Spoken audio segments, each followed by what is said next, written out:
We've been talking for most of this hour about how financially troubled this country is right now. As we discussed with Secretary Donovan, people are afraid of losing their homes, also afraid of losing their jobs, and worried about paying for their children's education and just having the basic essentials they need to survive. But we know all of that leads to stress. It impacts us physically as well as mentally. So how do we keep it all together? Well, life coaches Jackie Hood Martin as well as Valerie Burton recently talked with me about strategies for coping. Here's what they had to say. A lot of people having major drama these days when it comes to not having a job, the stress, looking for a job. And so, what has it been like coaching folks who've been going through a tumultuous time? Well, I think a lot of people are really getting to the core of what's really important. So I think for a lot of people, it's set them back in a way, but a lot of people are learning from it. And how do I really figure out what matters most? And I think that's really huge. It's a big part of being able to be resilient, to say, you know what do I need to do to be able to navigate this? But also, sometimes you cut back and you realize you don't need as much as you thought you needed in the first place.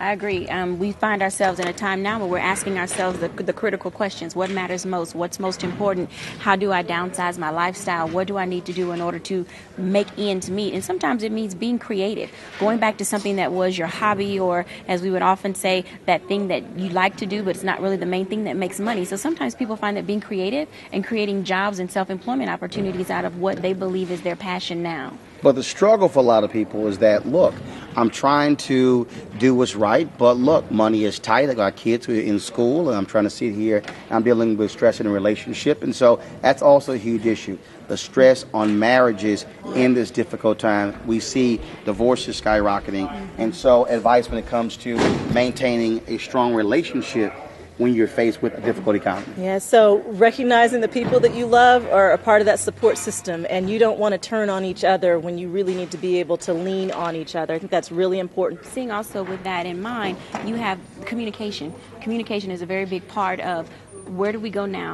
What do I understand about the situation that we're facing? And taking the time to really articulate how can we move in a different direction with our lives as a family unit. And spouses, the same things that got you where you are in the situation of owning too many homes, owning too many cars, taking too many vacations, you do have to scale back, but communicate about it. Because how can you take something away from me that we work so hard to get, but at the same time, knowing when to say enough is enough? Last question, children. A lot of parents, the last thing they want to do is have to tell their kids no, but you have to do that.